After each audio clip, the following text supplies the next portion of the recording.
This class may be triggering because of the content for some of you, and if it is, I will not be offended if you log off. So, sex is one of the most difficult areas to navigate, especially while on a healing journey after betrayal.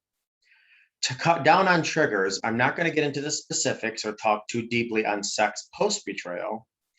This is just a general, overall, pretty lighthearted overview of some tips and techniques to help bring your sex life up a level. If anyone wants to get more specific or more personal, I'm completely fine with any questions that if you reach out to me or during like a coaching session. Talking about sex in a relationship and asking the right questions is an important part of every relationship. What does a healthy dialogue about sex look like? Key to good sexual communication is consistency. Foreplay begins the moment we wake up in the morning. We have to communicate our needs in ways that help us compromise as couples, please each other, make each other feel safe, and encourage us to look forward to the next sexual encounter. One of the benefits of keeping up this dialogue is that when any issue might arise or occur, we've discussed it, we're comfortable discussing it, so there's no awkwardness in the conversation. Sex for many couples is a pretty important part of the relationship. So constant, ongoing, open, honest communication is only going to strengthen every part of your relationship. Now, I understand everybody's on a spectrum with sex. Some people are so open, they'll talk to a stranger about their sex life. Other people, they've been married for 30 years and they're still shy or giddy or what have you around sex. So taking all of this into consideration when you come to the discussion table about sex, obviously. Good compatible sex doesn't just happen. Couples need to put effort into keeping the flame alive through prioritized healthy communication.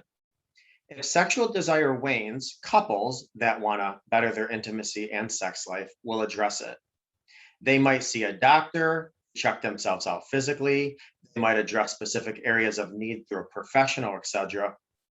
And even more communication must be exercised if you add sexual trauma, infidelity, or anything else like that. That creates a challenge sexually. Successfully communicating about sex is a skill, and honing it will inevitably lead to better overall communication in your relationship. Better communication in your relationship will lead to better sex, simply put. There are 6 things that all couples who want to better their intimacy and sex life would benefit from working on. Number 1, talk about your sex life regularly. And actually, this is wonderful for the people that have a discomfort around talking about sex. Practice makes progress. Not only talk about it, but it has to be at the right time.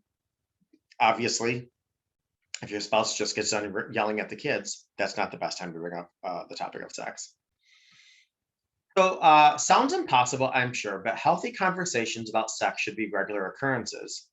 It's important that couples talk about everything from desires to more specific matters related to intimacy. When you have these chats, it's important as well. It's not just what you say, but when you say it that's going to have a major impact on the outcome. In other words, you need to know when it's right to discuss sexual matters, because such conversations will only work well when both partners are in the right and receptive mindset. Good communication means making sure your partner has the emotional capacity to talk intimately. You know, sometimes when you, actually, this happens a lot, doesn't it? You get a text and the person on the other side is sending you a text. You're just not in that mind frame. Maybe you're in a serious mood and somebody sent you a joke.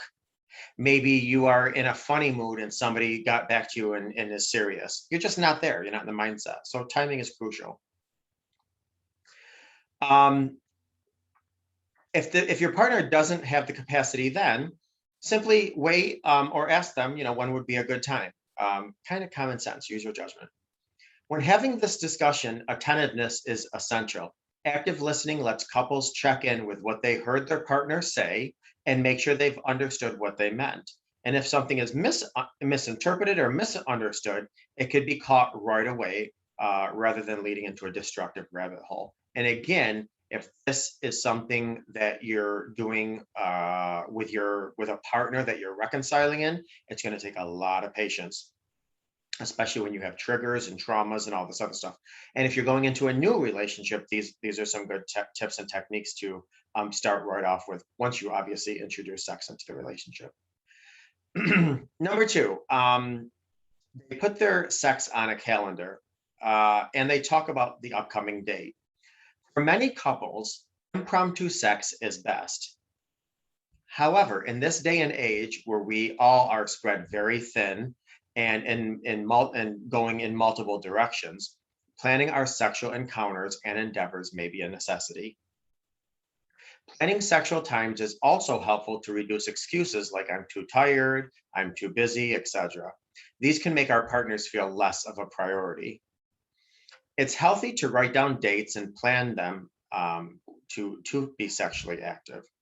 These are times when distractions are at a minimal. Importantly, couples should sit down and discuss days on which your combined workloads is usually lighter, and you anticipate enough free time to really engage with one another. Then put it on the calendar, set some notifications, and use the days leading up to the deed to heighten the anticipation. You can even make it a fun game if you want. If you, let's just hypothetically speaking, tomorrow at 5 o'clock is when a good time to be sexually engaged with your significant other. Maybe set a timer every hour, every 2 hours, every 4 hours, where when the timer goes off or the notification goes off on your phone, the two of you have to kiss, or the two of you have to give each other a compliment, or the two of you have to give each other a 2-minute back rub or whatever. It just kind of heightens the anticipation. Couples that want to improve their intimacy and sex life can tease each other leading up to the actual sex. They can share what they're looking forward to, and their minds can daydream and wander throughout the day or the week, etc., or whenever the scheduled time is. Scheduling sex can increase communication about the upcoming sex, of course, but also naturally increases communication about sex overall. If you haven't gotten this far, communication is key. For those of you that can still have and enjoy impromptu sex, planning it may not be a necessity, unless, of course, you want to plan it for some interested fun. Let's just say you don't have any distractions. You both work from home. You can stop at any point, get sexual. There's no kids. There's no blah, blah, blah. Well, you might want to say to yourself, you know what? We're going to wait 2 days before we get active. And then that way it kind of builds up that, good anticipatory anxiety. Number 3, talk about your likes and dislikes openly. A sexual wish list is great. It can lead to deeper discussions and exciting new bedroom rituals, but keep in mind, it's not a legal document at all. This isn't an obligation. These are basically just suggestions, things that you talk about throughout.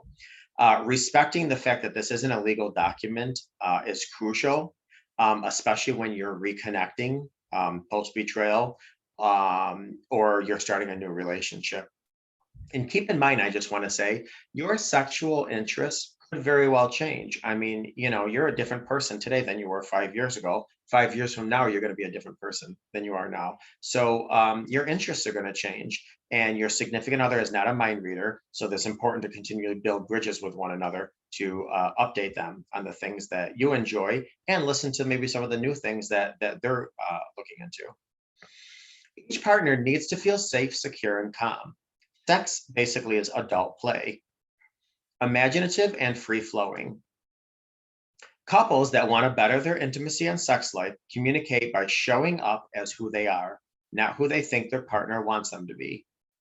From there, with a little creativity, it becomes easier and more natural to make strides towards your partner's desires. And again, if you're still getting triggered or thoughts of things post betrayal, then you're just gonna this is where you really have to exercise a lot of patience and some other things that I'll get onto in another class. Healthy sex is a celebration of the relationship. It's the ultimate actually in communication, appreciation, showing each other love. Improper communication regarding what you do or don't want to do can introduce negative energy into the relationship, which will only shut down both of your desires. It can also lead to frustration, fear, and in some cases, animosity and disdain, which could very easily go into that direction again post betrayal. A lot of people, one of the things that I hear constantly is they have resentment. Resentment is one of the biggest intimacy killers. So this is all stuff that really has to be tread very lightly with a lot of patience. 4, talk about your triggers without shaming your partner. I understand this can be a tough one for many of us. Scorned. We all have tender spots that bring up past vulnerabilities or issues. For those of you starting new relationships or building with the same person, triggers are most certainly going to creep in. Couples who communicate successfully are not blindsided by those triggers because of their open, constant communication.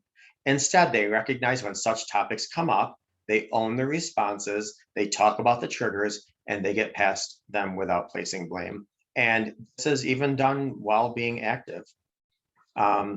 Which side tip, and I wasn't going to give any tips this class, but since we're talking about this, one of the things do is just a tip.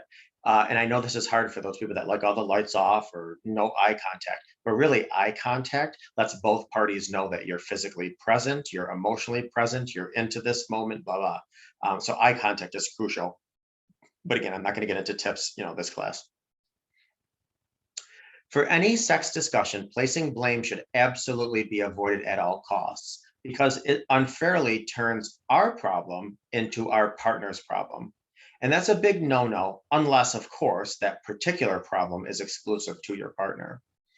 Using language like you always or you never shows that we seek to make the issue the sole responsibility of our partner. Always remember, and this goes in every area of your relationship, always try to tackle problems, not one another. 5, talk about a sexual menu. Couples that want to better their intimacy and sex life get to know how to classify their personal sexual ability and preferences based on their comfort level, their boundaries, their curiosities, and where on their healing journey post betrayal they are. Because again, sex 2 months post betrayal is going to look a lot different. 2 years post betrayal is going to look tremendously different. 2 decades post betrayal. You don't own your partner's sexual preferences, just like food. You or your partner can be in the mood for different things at different times. Again, this is where you exercise a tremendous amount of patience and communication. One example to get the communication rolling is to come up with 3 columns of sexual activity. The first column contains what you like or what you're willing to do. The second, what you might be willing to try, or at least open to hearing. And the third is an absolutely non-negotiable, what you will not do. Because the definition of sex can vary so widely, this exercise is a great way to strengthen communication if your signals have become unclear, as well as for gaining a better idea of what your partner likes during sex. And again, this could change slightly over the years, and it does change a lot of times post-betrayal. Number 6, finally, talk about and validate each other's sexual strengths. Validation is essential to any healthy relationship, including a sexual one. Humans are programmed to think negatively. Unfortunately, that's just our default, and sex is often the area of communication in which specific phrases can have lasting impacts. One of the reasons for this, when we are sexual, we are at our most vulnerable. So when we are at our most vulnerable, those words are going to stick like glue, and that means the positive ones and the negative ones. So for every negative thought or comment or phrase that we hear, we need at least 3 to 5 positive ones to rewire the brain and rebuild its neuroplasticity. Couples that want to better their intimacy and sex life should do their best to understand and validate each other, making sure to address everything while focused on positives and allowing our partner to share as well. And during these discussions, be open, honest, and engaged, learning what specific phrases, types of questions, or rewards, this could be both sexual and non, make you and your partner feel more confident, more comfortable, And it will boost your overall ability to communicate as a couple, not only in the bedroom, but outside the bedroom. I just want to end this class with this, and I know nobody's on now because this is a re-recording of the class. But the biggest, most powerful sex organ that we have is our brain. A lot of people say that foreplay starts the morning before when somebody's taking out the trash. So, people have to feel wanted. They have to feel valued. They have to feel attractive. They have to feel loved. They have to absolutely feel safe. These are just some fundamentals. So addressing all of these things starts in the brain. And then once our brain is comfortable and relaxed sexually, it will most certainly send all the signals throughout our body into the organs where they need to be so we can have a good active sex life.